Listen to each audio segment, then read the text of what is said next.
The studio lights were bright, and the air buzzed with tension.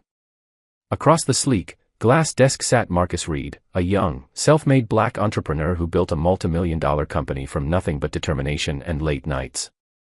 The host, Richard Coleman, a man known for his arrogant tone, smirked as cameras rolled. "So Marcus," he began, "people say your success was just luck. You agree?"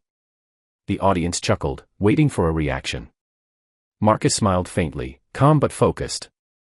Inside, he wasn't angry, he was ready. Ready to prove that success isn't luck, it's resilience. He looked into the camera, the same way he once looked into the mirror after losing everything. "Luck," he said softly. "Luck didn't wake me up at 4 a.m. for years. Luck didn't believe when no one else did." The crowd fell silent. This wasn't just an interview. It was about to become a moment America would never forget. Marcus wasn't born into privilege. He grew up in a cramped apartment, where his mother worked double shifts and his father's old toolbox sat by the window, the same one Marcus used to fix broken radios and dream about something bigger. As the TV host tried to corner him with slick words, Marcus's voice grew stronger. "I started with $200 and an idea," he said. "And I turned that into something that feeds families today." Richard leaned back, skeptical. "You expect people to believe that story," he laughed. But Marcus wasn't shaken. "I don't need them to believe," he said.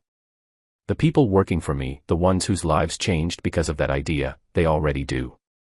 The audience erupted in quiet awe. For the first time, the host had nothing clever to say. Clips of the interview started spreading online. People watched as Marcus remained calm, even when Richard tried to belittle him. What they didn't know was that this moment wasn't about ego, it was about representation. Marcus had once been rejected by investors who told him his company didn't fit the image. He remembered those words clearly. But instead of breaking him, they built him.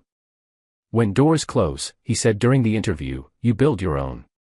The studio went silent again.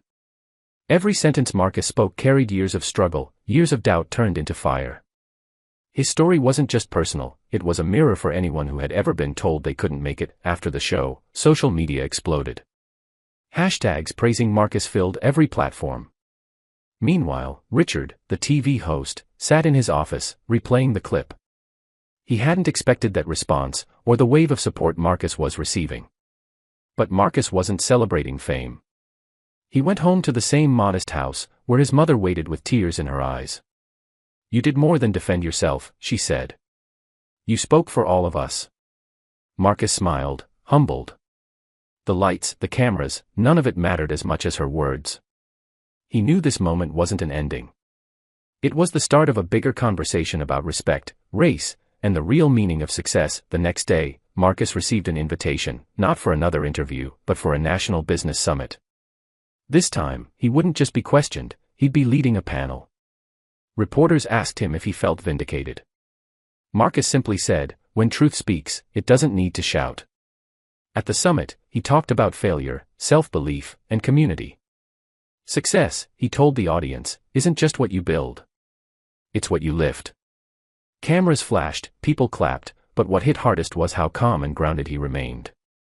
Even Richard Coleman, who attended quietly at the back, listened with genuine respect for the men he once mocked.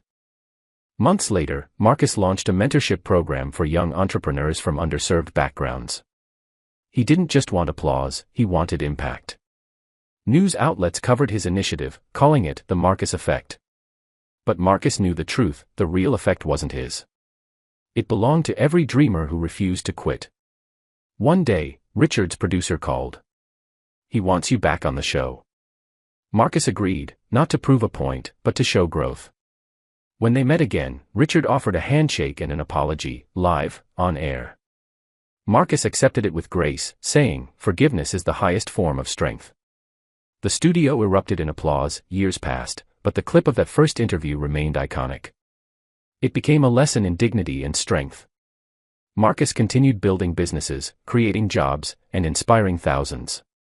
When asked what kept him grounded, he said, "I never forget who I was before the cameras." The story of Marcus Reed wasn't about destruction. It was about transformation, turning doubt into belief, hate into respect, and pressure into power. And as the final shot faded, the voiceover whispered one truth that resonated across America: sometimes, the most powerful way to destroy hate is to rise above it.